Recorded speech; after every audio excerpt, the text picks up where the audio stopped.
La Eucaristía como fuente de vida familiar. Una conferencia de Monseñor José Ignacio Munilla. Se trata de una conferencia pronunciada en Houston, en Estados Unidos, el 24 de agosto de 2024, en el contexto de la invitación que Radio María Estados Unidos dirigió a Monseñor José Ignacio Munilla para realizar unas jornadas de promoción de la radio. Impartió 6 conferencias, todas ellas bajo el título El plan de Dios para las familias en tiempos de crisis. Hoy vamos a escuchar esta conferencia, la Eucaristía como fuente de vida familiar. Los sacramentos como fuente de vida familiar. Ese es un poco el título de la segunda reflexión, ¿eh? Los sacramentos como fuente de la vida familiar. Es como si dijésemos, ¿cómo vivir la Eucaristía en familia? ¿De qué manera la Eucaristía está llamada a alimentar la vida de la familia? Y permitidme que primeramente haga una cierta contextualización sobre cómo están las cosas actualmente, ¿no? Y me voy a servir de un diagnóstico que hizo la Conferencia Episcopal Española a finales del año 2022, que la Conferencia Episcopal Española publicó un documento con el título El Dios fiel mantiene su alianza. Os recomiendo su lectura porque creo que es un documento que hace cómo leer la realidad de lo que está aconteciendo, esta crisis tan fuerte que estamos teniendo, ¿no? El Dios fiel mantiene su alianza. ¿Y cuál era el diagnóstico de ese documento? Pues que este mundo, especialmente Occidente, vive una crisis de desvinculación. Era el término clave, de desvinculación. O sea, nos vamos desvinculando, porque el hombre tiene muchos lazos en la vida. Y la crisis de nuestro tiempo es te vas desvinculando de todo. Primero te vas desvinculando de Dios, claro. Te vas desvinculando de Él, como que yo vivo por aquí, ahí está Dios. Bueno, alguna vez recurro a Él y le digo alguna cosa, pero mi vida está hecha al margen de Dios, ¿sabes? ¿No? Mi vida está hecha al margen de Él, ¿no? En la medida en que nos desvinculamos de Dios, también nos desvinculamos de la sociedad. Cada vez es más obvio que cada uno va a lo suyo. Nuestra difunta madre decía, pues como ella en su infancia veía que la relación con los vecinos, etcétera, pues una relación mucho más estrecha, las puertas de la casa estaban siempre abiertas, todo el mundo convivía, cada uno nos hemos ido cerrando en nuestro... tenemos 28 pestillos y cerraduras y nos hemos ido cerrando a cal y canto cada uno, ¿no? Desvinculación de la familia y del matrimonio, no sabemos amar, cuántas rupturas familiares, cuántas soledades, cuántas familias que aunque no se hayan roto, cada uno convive, está metido en su habitación. A veces he llamado yo a una casa y dice, ¿está fulanito? Dice, espera, que voy a ver si está en su cuarto. Pero bueno, ¿qué pasa? ¿Que tú no sabes quién está en tu casa en este momento o qué? O sea, me quedo alucinado, que tú llames a una casa y que preguntes si está alguien y vayan a ver si está en su cuarto. Pero bueno, ¿no sabemos estar juntos en casa o qué? Me quedo perplejo de ese detalle. O sea, nos desvinculamos de la familia, del trabajo. Con el propio trabajo hay una desvinculación, ¿no? Antes yo creo que teníamos un oficio, un trabajo. Ahora tenemos un empleo, que no es exactamente lo mismo, ¿sabes? O sea, no importa ni qué oficio tengas. El asunto está que tengas un empleo. Ya, pero, no sé, la vinculación con el trabajo es vocacional. ¿Y dónde está mi vocación al trabajo? Hoy en día ni se plantea eso. Si tienes empleo o no tienes empleo. ¿Tu vocación laboral cuál es? También hay desvinculación de la propia historia, de nuestra historia. Nos desvinculamos de nuestras raíces cristianas, nos avergonzamos de ellas. Ahora cuando se ha celebrado el 500 aniversario del inicio de la evangelización de América, aquí nos hemos avergonzado, ¿no? En vez de darle gracias a Dios por haber llevado a cabo esa evangelización hace 500 años, aquí ahora parece que tenemos que pedir perdón por haber traído el Evangelio. ¿Pero qué es esto, hombre? ¿Pero qué es esto, no? Nos hemos desvinculado de la historia. Parece que hay una lectura ridiculizante, ¿no?, de nuestra historia. Entonces, es como si al ser humano actual se le cortan sus raíces históricas. Incluso te desvinculas de tu propia conciencia, te quedas atrapado en las adicciones. Y hasta ya el colmo de la desvinculación es la desvinculación de la antropología, la desvinculación de la naturaleza, de tu propio cuerpo, de tu propio ser, que ya no sabes ni qué identidad tienes, ¿no? Si soy hombre, si soy mujer. O sea, el diagnóstico es la desvinculación. Me desvinculo de Dios, de la sociedad, de la familia, del matrimonio, del trabajo, de la historia, de la conciencia, de mi propio ser, de mi propia naturaleza, ¿no? Es un mal de desvinculación. Y el hombre desvinculado, aislado, es perfectamente manipulable. De los cuales es la respuesta a esta crisis, ¿no? ¿Cuál es la alternativa? Pues está clarísimo. Frente a la desvinculación, alianza. Tenemos que mostrar la belleza de la alianza de Dios con la humanidad, de la alianza de Dios en la familia, de la alianza de amistades entre nosotros, de carismas, de lo que es la Iglesia, una gran alianza. Frente a la desvinculación, alianza. Y cuando tengamos tentaciones de aislarnos, porque solemos tener tentaciones de aislarnos, ¿no? Tenemos que reaccionar con fuerza, volver a nuestra comunidad, a nuestro grupo de referencia, a nuestra parroquia, ¿no? Y descubrir cada uno de nosotros, descubrir dónde nos quiere Dios, al servicio de los demás, implicados, ¿no?, en la transformación de este mundo. ¿Qué podría hacer yo para la transformación de este mundo? Bien, y ante un reto tan fuerte como ese, uno dice, madre mía, menudo reto es ese, ¿eh? ¿Por dónde empezamos? Porque eso es importante. Cuando hay un reto tan fuerte, es muy importante hacer la pregunta de por dónde empiezo. Porque si no, está el mundo necesitado, ¿no?, de ser abordado, y por dónde empiezo. Como no hagas esa pregunta, al final todo queda en nada. Entonces, echando mano de una conocida frase, una vez más, de Madre Teresa de Calcuta, decía ella, si quieres cambiar el mundo, ve a casa y ama a tu familia, decía ella. Esa es una frase de Madre Teresa, ¿sabéis? Si quieres cambiar el mundo, ve a casa y ama a tu familia. Y que el cambio comience por ahí. Y desde ahí vamos a ir viendo cómo vamos cambiando el mundo, ¿sabes? Pero vamos a empezar desde ahí. ¿Qué es lo que Dios ha puesto en tu mano?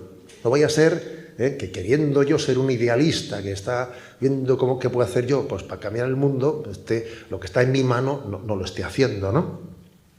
Por ello, ¿no?, la clave está en comenzar por la familia y poner a Dios en el centro de la familia. Consagrar la familia al Sagrado Corazón de Jesús. Fijaros esto, consagrar la familia al Sagrado Corazón de Jesús, hacer un acto de consagración, prepararnos para ello, ¿no? Qué bueno sería que se pudiese también, pues en Radio María, etcétera, prepararnos para la consagración al Corazón de Jesús. Y especialmente hacerlo, ¿no?, pues este próximo año, que se cumplen 350 años de las revelaciones del Corazón de Jesús a Santa Margarita María de Alacoque, ¿no? Consagrar las familias al Sagrado Corazón de Jesús. Entonces, a ver, ¿cómo hacer esto? ¿Cómo hacer que en nuestra familia reine el corazón de Jesús? Obviamente no se trata de haremos un rito de consagración. A ver, el rito de consagración está muy bien, pero no se trata de que un día se hace un rito, se reza una fórmula, se pone una imagen del corazón de Jesús. Se trata de que Cristo vive en la familia, de que Cristo vive y reina en ella. Entonces, Una clave para que Jesucristo viva y reine en nuestra vida, ¿sabéis cuál es? Ahora vuelvo al título de la charla de hoy. Los sacramentos como fuente de vida familiar. Es la centralidad de la Eucaristía en nuestra familia.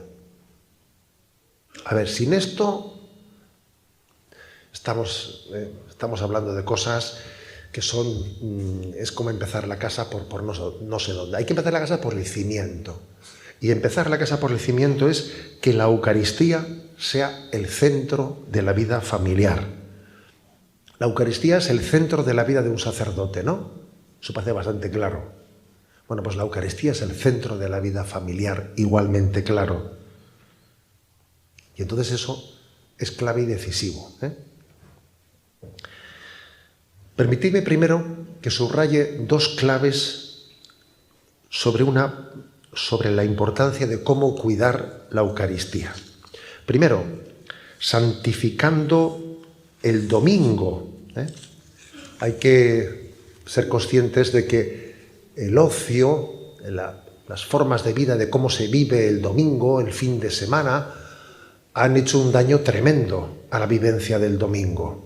Claro, para muchas personas, yo recuerdo que siendo un sacerdote jovencito, en una ocasión se me ocurrió hacer una pregunta ante los chicos de confirmación de quiénes iban a misa el domingo.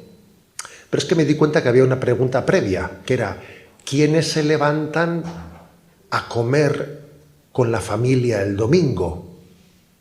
Pues claro, resulta que hay muchos que se han retirado a las 8 o 9 de la mañana y ya no se levantan a comer el domingo con la familia, ya la familia ni siquiera come junta.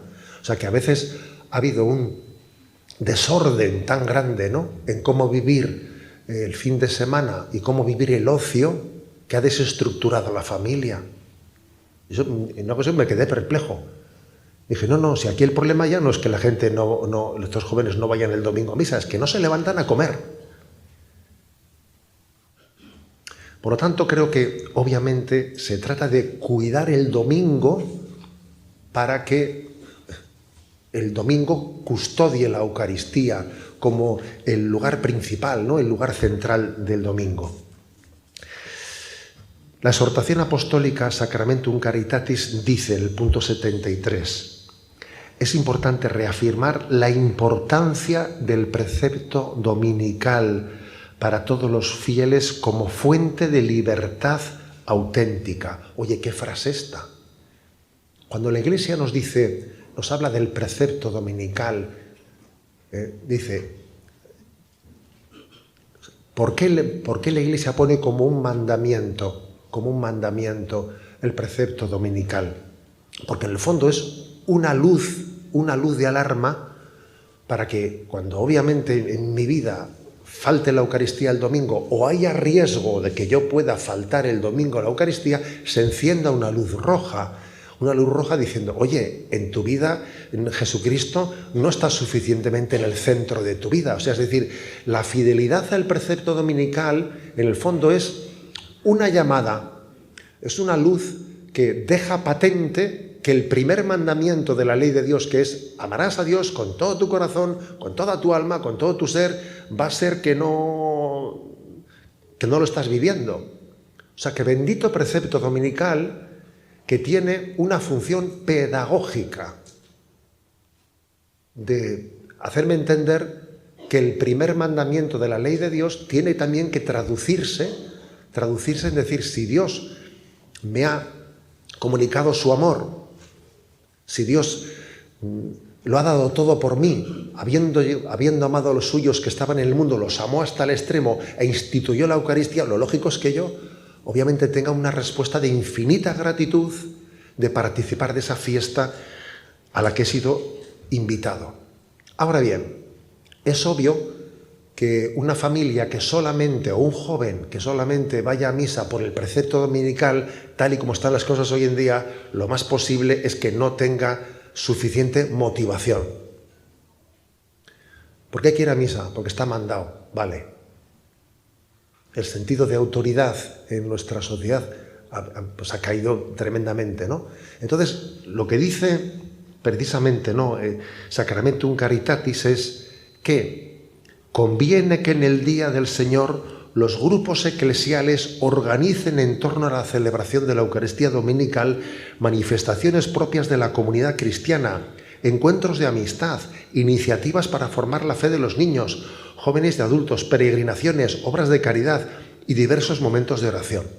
O sea, que es que el domingo tenemos que intentar que no únicamente el domingo consista en ir a misa y luego el resto del día es como si fuese pagano, sino intentar que el domingo la Eucaristía sea como la perla preciosa, pero de toda una vivencia que ha configurado ese día. Y dice, pues, que se organicen encuentros de matrimonios, que haya iniciativas, que haya una romería, que haya...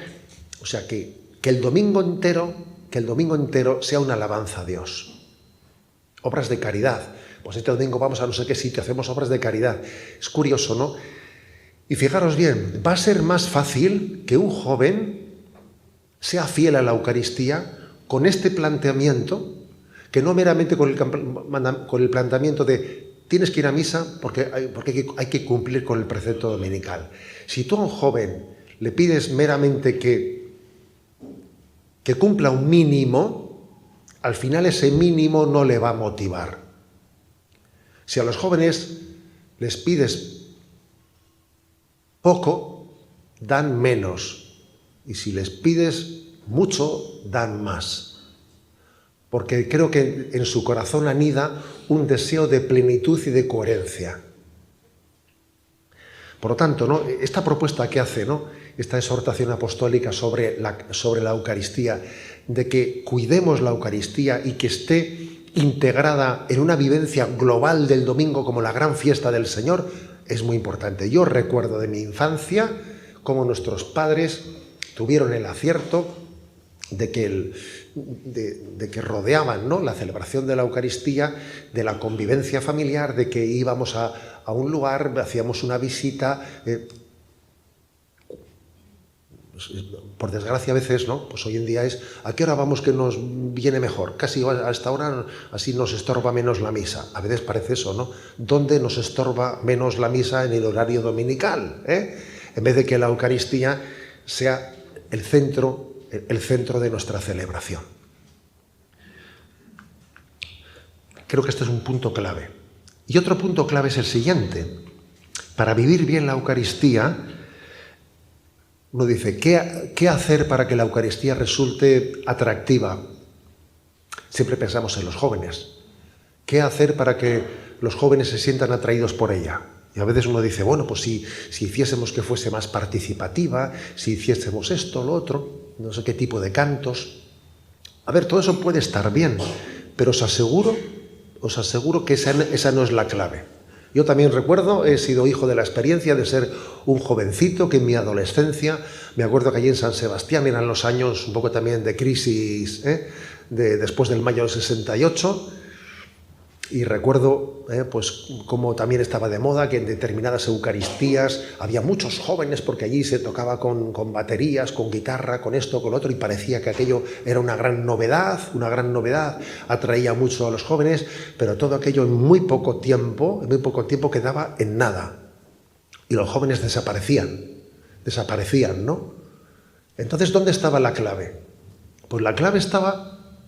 Yo recuerdo haber pertenecido a un pequeño grupo de jóvenes, éramos 8 o 10, no éramos más, pero que nos juntábamos los sábados y preparábamos la Eucaristía del domingo e intentábamos conocer la liturgia desde dentro. Preparábamos la palabra de Dios. ¿Qué dice el Evangelio del domingo? ¿Qué dice la primera lectura y el Salmo? Y comentábamos la palabra de Dios. Y cuando íbamos a la Eucaristía, esa palabra de Dios pues nos sonaba de otra manera, porque tú la habías preparado. Igual el sacerdote decía alguna cosa y decía, mira lo que tú dijiste, yo qué sé. ¿Y qué significan las ofrendas? Investigábamos el sentido de las ofrendas. ¿Y qué significa tal parte de la misa? ¿Qué significa la gota de agua que echas en el cáliz? ¿Qué significa? Es decir, que tuvimos la suerte de adentrarnos en la liturgia. La mejor forma de que la misa resulte atractiva es que uno haga el esfuerzo de adentrarse en el lenguaje litúrgico. No meramente que estoy yo allí y hacen y dicen cosas que yo no he hecho el esfuerzo de recibirlas. Entonces, el que uno haya preparado la Eucaristía, sus lecturas, se haya adentrado en el sentido de la liturgia, entendiendo que el sacrificio de Cristo se renueva cada vez que celebramos la Eucaristía. Todo eso es clave. Es que cuando decimos, es que a mí la misa no me dice nada. Dice, a ver, pero tú has hecho un intento, has hecho un mínimo esfuerzo de adentrarte en el lenguaje de la palabra de Dios, en el lenguaje de la revelación, en el lenguaje de la liturgia. Por lo tanto, yo propondría dos cosas. Dos cosas, ¿no? Por una parte, que la Eucaristía sea vivida y sea custodiada por una celebración del domingo íntegra, de encuentros eclesiales, de encuentros matrimoniales, pues como el que estamos teniendo ahora mismo, por ejemplo. Porque obviamente celebrar la Eucaristía como hoy la vamos a celebrar, pues es muy distinto. Es muy distinto de que uno llegue allí mirando su reloj justito. Yo suelo contar una anécdota que no olvidaré en mi vida de lo que fue una Eucaristía que celebré en Ruanda, en África. Inolvidable. Ahí estábamos allí visitando a algunos misioneros y me dice el obispo, tenemos mañana una ordenación de un presbítero. ¿Se viene conmigo? Sí, me voy con usted. Y ahí nos vamos y claro, por supuesto en la iglesia no se podía estar porque venían montones de personas en un descampado inmenso y venían todas las personas desde lugares bien lejanos, andando, que venían horas andando, llegando allí. Era un descampado que además todos ellos estaban al sol. La Eucaristía duró 4 horas y media. 4 horas y media. Los cantos, las ofrendas, me acuerdo que las ofrendas eran interminables. Hizo falta 2 camiones para llevarse las ofrendas que traía la gente, con 2 camiones, ¿no? Bueno, había unos 1000 niños por lo menos que estaban allí todos puestos no se movían. Bien, es verdad que había 2 con 2 varas en la mano, pero los niños no se movían ninguno. Vamos, yo decía, estos niños, si estuviesen aquí mis sobrinos nietos, madre mía, ¿no? O sea, todos al sol. Nosotros teníamos por lo menos un sitio que todos estábamos cobijados, todos al sol, lo vivían como una fiesta, todos estaban alegres, contentos. Terminamos. Y después de terminar, pues me dice el obispo en la sacristía, ahora comemos una cosa rapidito, porque ahora continuamos. Dice, ahora continuamos. Yo decía, después de 4 horas y media. Dice, sí, porque ahora hacemos pues una fiesta, discursos, se canta, y en efecto, volvimos allí, todo el mundo quieto allí, y venga, y siga, y discursos, y bailes, y más discursos, y más bailes. Entonces, hubo un momento en el que me dijeron, ahora hable usted. Salí yo y empecé pues, a decir algunas cosas, ¿no? Y me traducían Alquiña, Ruanda, me traducían. Y yo daba gracias a Dios pues, por ver la fe de aquella gente, por ver aquella fe, y me iban traduciendo. Y les decía que rezasen por Europa, que Europa estaba en una gran crisis de fe. Les decía eso. Hablé, pues yo qué sé, 10 minutos, ¿no? Y me senté. Me senté y vi que no aplaudió nadie. Dije, bueno. Entonces se me acercó el obispo y me dijo, mire, es que aquí la gente no entiende que usted ha terminado. Usted ha venido de España y tiene que hablar más. Y dice, ¿así? Entonces salí y venga, y dale que te pego, ¿no? Y dale que te pego. Y dale que te pego. Y yo le veía al obispo, el obispo me decía, más. Y yo, pim, pam, y pim, pam, y pim, pam, ¿no? Entonces, claro, llegó un momento que me dijo el obispo, vale ya, ¿no? Entonces me di cuenta que, bueno, era toda una fiesta, querían escuchar, lo querían disfrutar todo. Y ya cuando el sol comenzó a caer, dijo el obispo, bueno, nos vamos ya a casa porque el sol comienza a caer. Estuvieron el día entero. Aquello fue una fiesta que duró el día entero. Y tenían algunas horas de camino para regresar a su casa. Y yo dije, vaya domingo he vivido yo. Voy yo ahora a España, ¿sabes? No, voy yo a España, que va a empezar allí con... ¿sabes? Es que no nos damos cuenta de que el problema está que la Eucaristía no está en el centro de nuestra vida. No está en el centro de nuestra vida. Entonces yo lo que reivindico es que la Eucaristía sea el centro de la vida familiar. Y eso nos eucaristizará. Nos tiene que eucaristizar nuestra vida, ¿no? Yo he contado varias veces la anécdota de una madre de familia que ella va todos los días a la Eucaristía, con varios niños y antes de ir a trabajar. O sea, que imagínate tú, menuda apuesta, ¿no? Y decía ella que cada vez que volvía de la oficina y se acercaba a casa y claro, veía que le esperaban los niños, ya vienes cansado y te esperan los niños con los baños, los deberes del colegio, lo otro, tú verás, ¿no? Ya se me acercaba a la puerta y ya empezaba a escuchar el barullo de los niños detrás de la puerta, ya veía yo lo que me esperaba y siente uno un poco de cansancio, ¿no? Y dice, yo en ese momento me acordaba de la Eucaristía, introducía la llave en la cerradura y decía, tomad y comed porque esto es mi cuerpo. Y yo entrego mi cuerpo como alimento para mis hijos. Porque Jesús ha sido mi alimento y yo me hago Eucaristía para ellos. Y yo dije, madre mía, no se puede decir más en menos. A ver, la clave está en que la Eucaristía sea el centro de nuestra vida. Yo vi aquella Eucaristía en Ruanda, ¿no? Escuché el testimonio de esta mujer. Tenemos que poner a la Eucaristía bien vivida en el centro de la vida familiar. No a ver que dónde encajo yo esta Eucaristía, a ver cómo la metemos en un sitio que no nos estorbe nuestros planes. Pues bien, voy a dar un paso más y me dispongo a hacer un ejercicio práctico de cómo vivir las partes de la Eucaristía. ¿De acuerdo? Voy a hacer un pequeño esfuerzo pedagógico en esta charla de cómo vivir las partes de la Eucaristía para que nos ayuden a ser el centro de nuestra vida. ¿De acuerdo? Voy a ello y lo voy a hacer dividiendo la Eucaristía, dividiéndola en 10 partes. La primera, saludo inicial. Ese en el nombre del Padre, del Hijo y del Espíritu Santo. La importancia de ponernos en presencia de Dios, de ser conscientes de que la liturgia, la Eucaristía, va a ser fecunda en la medida en que yo sea consciente de que estoy ante la presencia de Dios. Yo no estoy, por eso os he dicho al principio, a ver, aquí estamos ante Jesucristo, estamos en su presencia. Estamos en su presencia. Esa es una clave. Estoy en su presencia. Se nos tiene que notar que estamos en su presencia. Yo suelo contar otra anécdota que me pasó con los monaguillos en mi parroquia, ¿no? En mi parroquia de Zumárraga, antes de ser obispo. Y es que a los monaguillos yo les solía insistir mucho en que se les tenía que, que tenían que ser conscientes de que Jesús estaba aquí y que tenemos que hacer la genuflexión. Porque pasaban por aquí como si no eran conscientes de nada, ¿no? Entonces un día ya que les hice una reprimenda un poco más fuerte de lo normal, diciendo, vamos a ver, os estoy diciendo esto y esto y esto y esto y esto, ¿vale?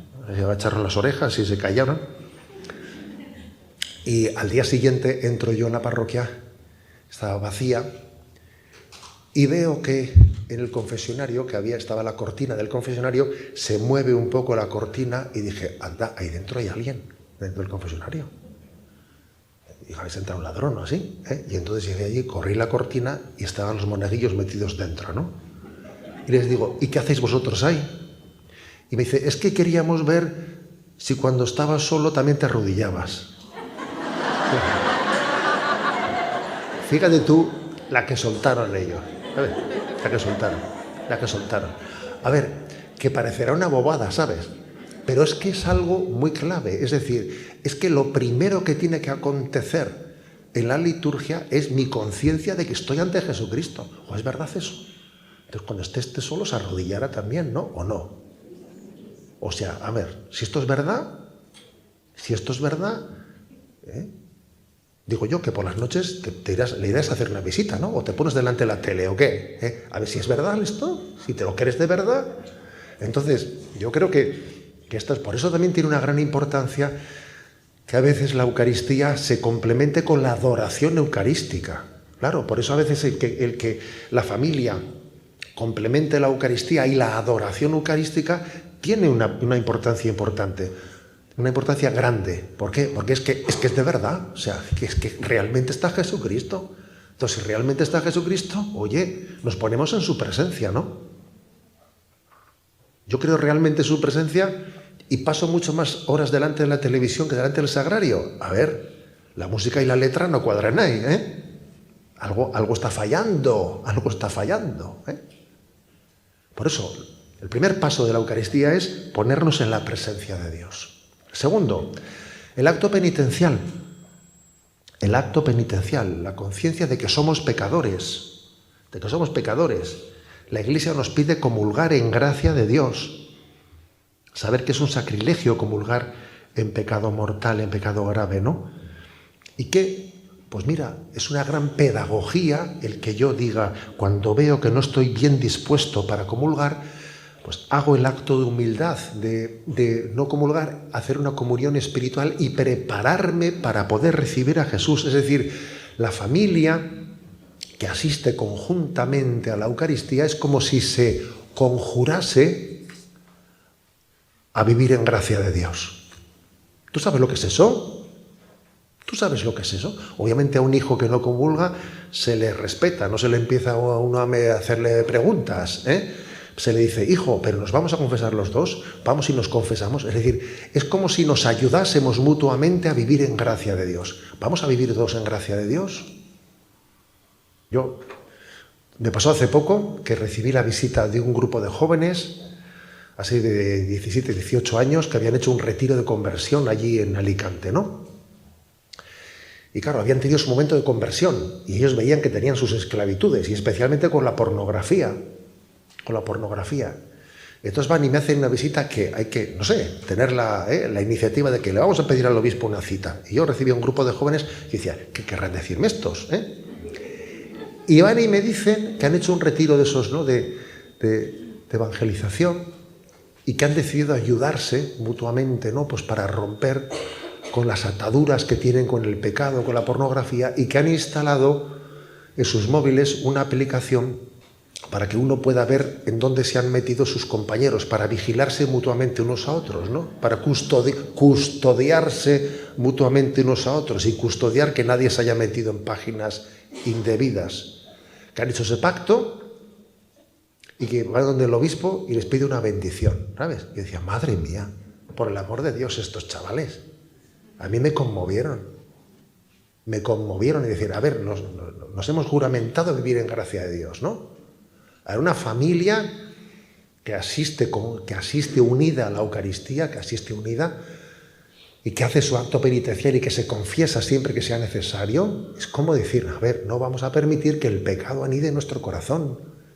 Nuestro objetivo es vivir en gracia de Dios. Ayudarnos a vivir en gracia de Dios mutuamente, ¿no?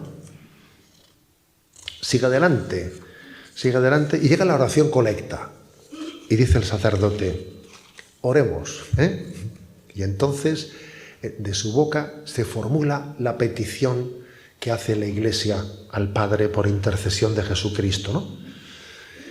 Que es muy importante la oración colecta, porque es caer en cuenta de cuáles son los bienes mayores que tenemos que pedir. Los bienes mayores. Yo no sé si esto ha llegado aquí, porque a veces hay refranes que saltan el charco del Atlántico y otros que no saltan, ¿no? Pero hay un refrán en España que dice, hemos perdido el oremus. Aquí no se dice, no. Pues decir, hemos perdido el oremus, que obviamente viene de la liturgia, que dice el sacerdote, oremus. Y entonces todo el mundo, ¿qué hace después del oremus? Oremus. Y todo el mundo se concentra unos segundos de silencio, sabiendo que estoy delante de Dios y a dónde me dirijo. La expresión hemos perdido el oremus quiere decir yo no sé ni a quién me dirijo. O sea, no sé dónde está el norte. Estamos desnortados.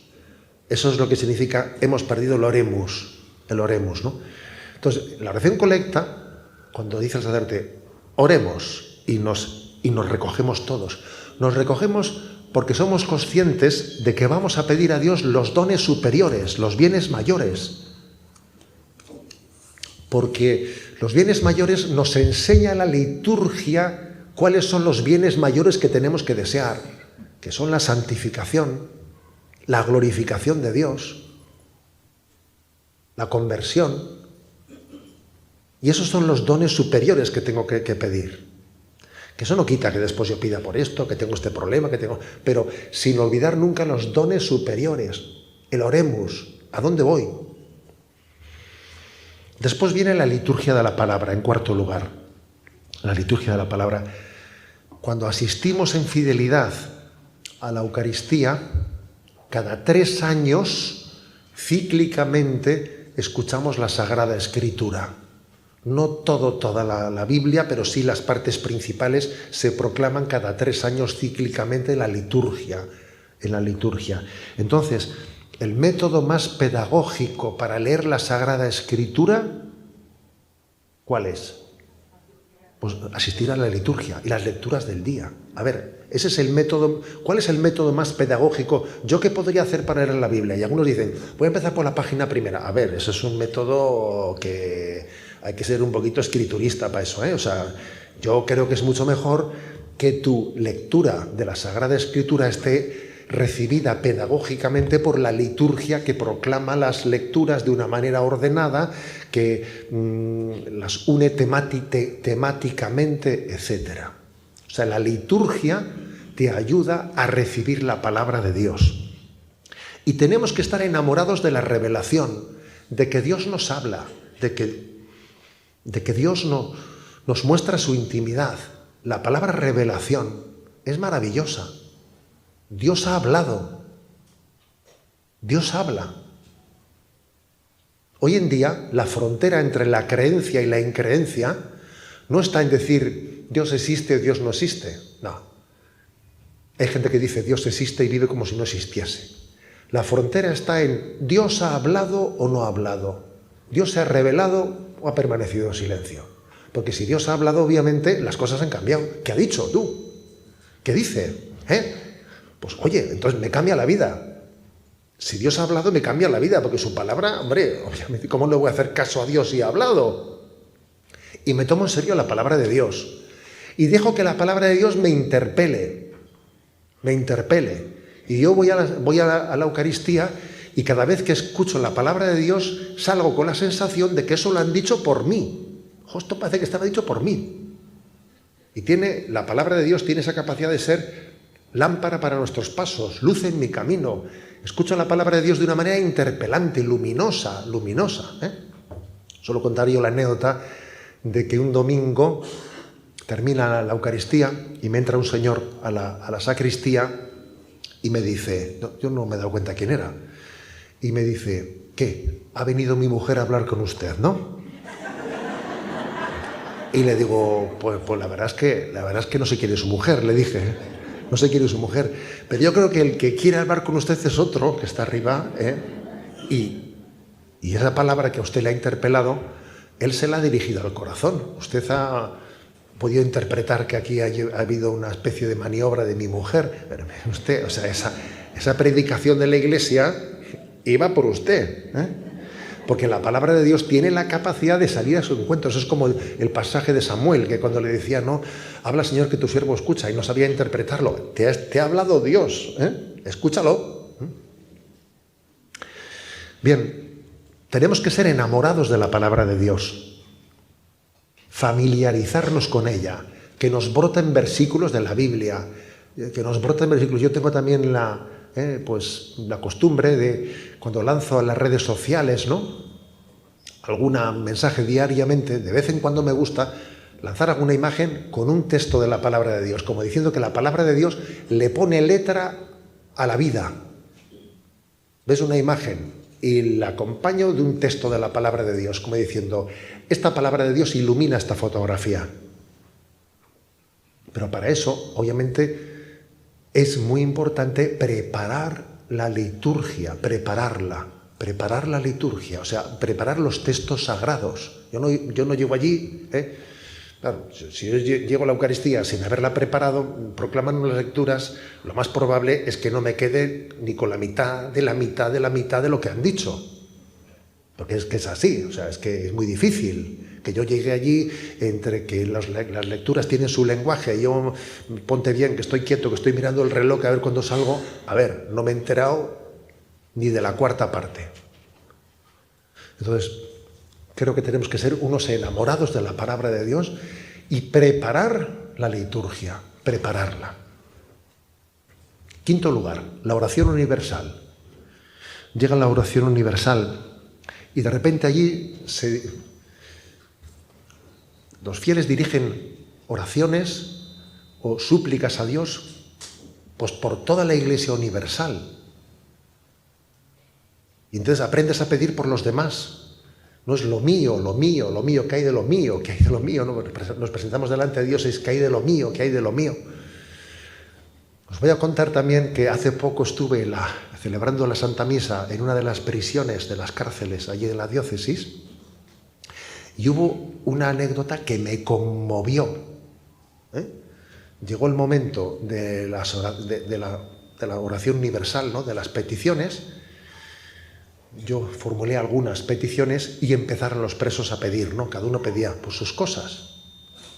Y bueno, y las peticiones que pedían pues eran conmovedoras, ¿no? Decía, Señor, yo te pido porque el juicio que tengo esta semana tenga esto, te pido por mis hijos que están no sé qué, pues claro, obviamente cada uno de ellos pedía por cosas que pedidas desde la prisión te conmovían. Pero de repente una chica va y pide, te pido, Señor, por todas las monjas de clausura, y por todas las clarisas que están encerradas pidiendo por nosotros, tal. Roguemos al Señor, te rogamos, Señor. Y me quedé alucinado que una presa, ¿sabes?, pidiese por las monjas de clausura. Dije, güey. Y cuando terminó la misa, fui a donde ella, ¿no?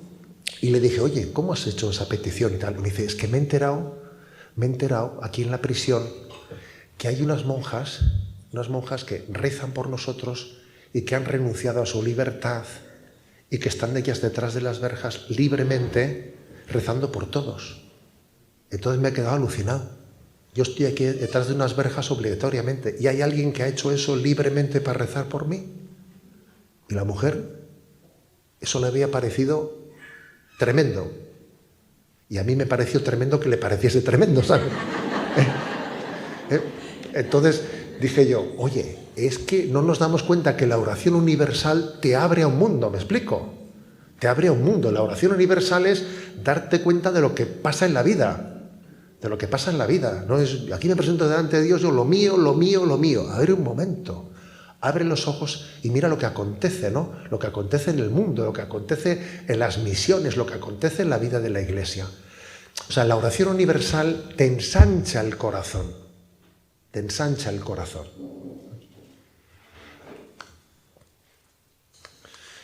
Sexto punto, el ofertorio. Importantísimo el ofertorio, que como os dije ahí en Ruanda, pues te podía durar el ofertorio 1 hora. Allí, madre mía, el ofertorio y esto. Unos llevaban cabras, otros no sé qué. El ofertorio era tremendo aquello, ¿no? Me regalaron una cabra que dije, en el avión no la puedo meter, claro. A ver cómo meto una cabra en el avión, pero bueno. Bueno, el ofertorio es clave para la espiritualidad, porque en el fondo, cuando vamos a comenzar la celebración del sacrificio de Jesucristo, cada uno de nosotros tiene que presentar su vida. ¿Y yo cómo presento mi vida en la Eucaristía? A ver, pues tengo que comenzar por decir, acepto mi vida, acepto la cruz de mi vida, la abrazo y la ofrezco. Lo acepto, lo abrazo y lo ofrezco. Porque si mi presencia en la Eucaristía no llega a unir mi sacrificio al de Jesucristo, entonces yo he sido un testigo, uno que veía las cosas como quien ve una película detrás de una pantalla.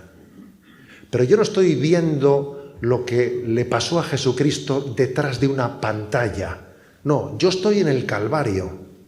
Yo estoy en el Calvario y yo ofrezco mi vida junto con la ofrenda de Jesucristo al Padre. Es que si no soy un espectador. Y yo no soy un espectador en la Eucaristía. Le presento mi vida. Acepto mi vida, la abrazo, la ofrezco. Te presento mis proyectos, te presento lo que soy, mis ilusiones, mi deseo de ser santo. Me ofrezco a ti. Soy tuyo. No sé si ustedes suelen hacer, yo tengo la costumbre desde pequeño de hacer una oración de ofrecimiento de obras desde la mañana, desde el momento de levantarme. A mí me la enseñaron a hacer y con el paso del tiempo cada vez esta oración ha ido siendo cada vez la oración más importante de mi vida. Entonces yo la hago, la verdad es que según la hago, según me afeito, según me estoy viviendo, es mi primera oración, y os lo voy a leer. Ven Espíritu Santo, inflama nuestro corazón en las ansias redentoras del corazón de Cristo, para que ofrezcamos de veras nuestras personas y obras en unión con Él por la redención del mundo. Y luego dice, Señor mío y Dios mío Jesucristo, por el corazón inmaculado de María, me consagro a tu corazón y me ofrezco contigo al Padre en tu santo sacrificio del altar, con mi oración y mi trabajo, sufrimientos y alegrías de hoy, en reparación de nuestros pecados, y para que venga a nosotros tu reino. A ver, yo te ofrezco todo, mis alegrías, mis penas, mi trabajo, te lo ofrezco todo junto con Cristo. La espiritualidad de la ofrenda es muy importante, porque sin ella, como he dicho, yo no participo en la liturgia, sino que soy un espectador. Entonces, esto es clave. ¿Yo cómo participo en las ofrendas? ¿Cómo participo? Séptimo punto, consagración y plegaria eucarística. El momento clave de la consagración, ¿no? Es el momento en el que el Padre Pío, cuando él, que sabéis que tenía ese don de los estigmas, etcétera, ¿no? Él revivía la pasión de Jesucristo cuando celebraba la Eucaristía, la revivía, y sus llagas, muchas veces sus llagas se reabrían en el momento en el que celebraba la Eucaristía, porque, no sé, ese milagro que Dios quiso hacer en el Padre Pío es para que todos seamos conscientes de que la Eucaristía está actualizando sacramentalmente lo que aconteció en el Calvario, la pasión, muerte y resurrección de Jesús. Entonces, es que a veces tenemos que reconocer que hemos hecho de la Eucaristía, pues eso, ¿qué es la Eucaristía? Un banquete festivo en el que todos los cristianos nos juntamos y damos palmadas. A ver un momento, ¿eh? O sea, no reduzcamos la Eucaristía a una fiesta en la que nos vemos todos y damos palmas. Que la Eucaristía es la renovación del sacrificio de Jesucristo. Y en ella está realmente presente Jesucristo, con su presencia sustancial. Que sepáis que nos ha conmovido en el mundo entero la iniciativa que ha tenido la Iglesia norteamericana, que habéis tenido, de haber hecho ese acto de reavivación eucarística. Eso nos ha hecho un gran bien a todo el mundo, porque hemos visto una Iglesia que cuando le dijeron que mucha gente estaba perdiendo la fe en la presencia real de Cristo en la Eucaristía, porque se hizo por ahí una encuesta en la que se decía que el 70% de los cristianos pensaban que la presencia real de Cristo en la Eucaristía era simbólica, pero no real, ¿sabes? Entonces, ante un dato como ese, dijimos, vamos a hacer un acto de reavivación de la fe. Vamos a hacer ha sido maravilloso. Ha sido maravilloso. Porque nos tenemos que dar cuenta de que eso es lo que acontece en la consagración. El sacrificio de Cristo se hace presente y Él realmente, ¿no? Él realmente transforma nuestra vida. Benedicto XVI, con su sabiduría, ¿no? Con esa sabiduría, él habló mucho a los jóvenes y especialmente en Colonia, en la Jornada Mundial de la Juventud, de cómo ese momento de la consagración es decisivo. Porque esa transustanciación, que quiere decir que aunque los accidentes del pan y del vino continúen, la sustancia ha cambiado, y no es pan, no es vino, sino que es el cuerpo y sangre del Señor, dice él, se ha producido un cambio sustancial, y después de esa transformación se concatenan más transformaciones. Os voy a leer el párrafo porque es impresionante. Él lo compara con la fisión nuclear. Fíjate tú, ahí es nada, con la energía nuclear. Que la fisión nuclear hace que se libere, ¿no?, una energía que va transformando más cosas. El párrafo es este. La conversión sustancial del pan y del vino en su cuerpo y en su sangre introduce en la creación el principio de un cambio radical, como una forma de fisión nuclear, por usar una imagen bien conocida, que se produce en lo más íntimo del ser, un cambio destinado a suscitar un proceso de transformación de la realidad, cuyo término último será la transfiguración del mundo entero, el mundo en que Dios será todo para todos. Es decir, que si tú, Jesús, o sea, si el Espíritu Santo ha cambiado este pan en el cuerpo de Cristo y ha puestos a cambiar, ahora, Señor, me cambias a mí y me conviertes de egoísta en generoso. Y ya de paso que yo tenga la gracia de ayudar a mi hijo. Y, o sea, se hace una concatenación de transformaciones, ¿no? Y si yo he recibido la Eucaristía y Dios se me ha dado como alimento, yo daré mi vida como alimento a los pobres. O sea, de la Eucaristía viene una concatenación de transformaciones. Porque en Cristo ha habido, en ese pan eucarístico ha habido una transformación y el mundo se va haciendo nuevo.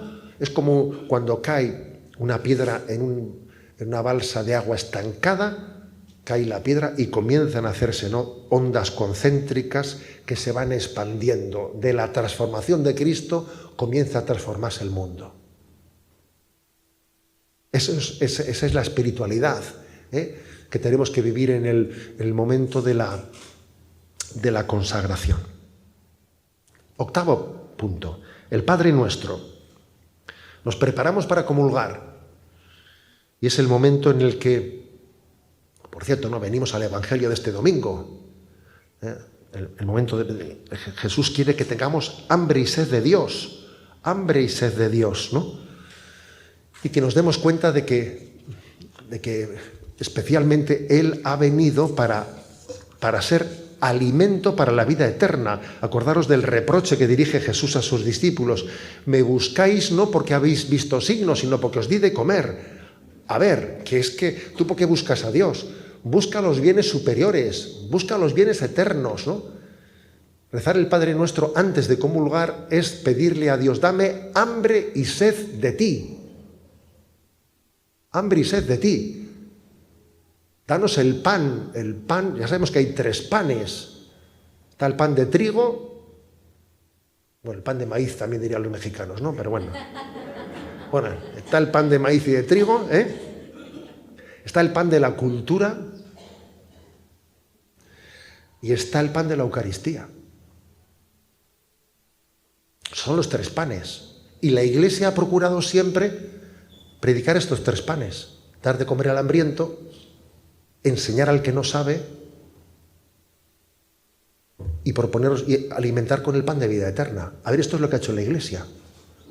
Ayudar a los pobres, dar de comer al hambriento, dar la cultura en los colegios, en las universidades católicas, dar cultura y transmitir el pan de vida eterna que es la Eucaristía. Los 3 panes, señores, los 3 panes, que son los 3 panes que pedimos en la Eucaristía. Y es importantísimo que cada vez que celebramos la Eucaristía pidamos a Dios tener hambre y sed, porque el gran drama es que Dios quiera darte de comer y tú no tengas hambre. Eso es terrible, abre la boca, que te la llene, Como yo me acuerdo, ¿no? Pues que aquí está mi hermana, pues yo me acuerdo que mi hermana cuando era pequeñita, tiene 6 años menos que yo, me acuerdo que nuestros padres me decían: dale el plato, dale la papilla, lo que sea, ¿no? Y yo empezaba allí a engañarle un poco a ver si me abría la boca, a ver si jugando al avión, a ver si le engaño. Y la verdad es que darle de comer a alguien que no te abre la boca es complicado, Es complicado. Eso le debe de pasar a Dios con nosotros, cuando no abrimos la boca. Abre la boca que te la llene, ten hambre y sed de los dones de Dios, hombre. Entonces, el Padre Nuestro se reza para eso, para que nosotros se suscite hambre y sed de Dios, porque falta poco para la Eucaristía. Abre la boca, ten hambre. La comunión, el punto 9, la comunión, ¿no? Momento de máxima intimidad, momento en el que Jesucristo, ¿no?, se une a nosotros. ¿Sabéis qué dice Orígenes? uno de los padres de la Iglesia de los primeros siglos, dice Orígenes algo impresionante. El corazón de la Sagrada Escritura son los evangelios, está claro, ¿no? Y luego dice, el corazón de los evangelios es el Evangelio de San Juan. Y el corazón del Evangelio de San Juan es en el momento en el que el discípulo amado reclina su cabeza en el costado de Cristo. Es curioso lo que dice Orígenes, O sea, lo nuclear, el corazón del corazón del corazón, es el momento en el que Juan inclina su cabeza en el costado de Cristo y descansa en el que es la comunión, que es el momento de la comunión, el momento de la comunión en el que nosotros tenemos esa... Juan, qué privilegio, Juan, que tengas esa intimidad con Jesús, que reclines tu cabeza en Jesús. Juan, qué privilegio, ¿no? Esa es la comunión. Esa es la comunión. Ese Juan que reclina la cabeza en Jesús y que le pregunta a Jesús, ¿no?, ¿quién te va a traicionar? Y que tiene esa intimidad con él. Ese es la Sagrada Comunión. Y por último, el punto 10, la bendición de envío. La bendición de envío. A mí siempre me ha llamado la atención, desde pequeñito me llamó la atención, que en la misa, después de la comunión, que es un momento tan sagrado, te envían enseguida a la calle. Yo decía, hombre, después de la comunión nos tendría que dejar más tiempo. O quizás la comunión tenía que estar un poco en la mitad de la misa, en la mitad, para que tuvieses, no sé, un tiempo después de haber comulgado que no te mandasen tan rápido a la calle, tan rápido a la calle. Pero me he dado cuenta de que también hay una razón de ser, ¿no? Y la razón de ser es que hemos recibido a Jesucristo, Cristo vive en nosotros y estamos llamados a llevar a Cristo al mundo, a llevarle a Cristo al mundo, a ser otro Cristo para la vida del mundo, a ser testigos, ¿no? Vete y lleva a Jesús al mundo y hazle presente, ¿no? Existimos para evangelizar, Cada vez que salimos de una Eucaristía y recibimos la bendición, recibimos una llamada a la evangelización. Y creo que una familia católica es aquella que tiene inquietud evangelizadora. ¿Qué haré para evangelizar? ¿Cómo puedo hacer yo? ¿Qué haré? ¿A qué recurriré? ¿A qué recurriré, no?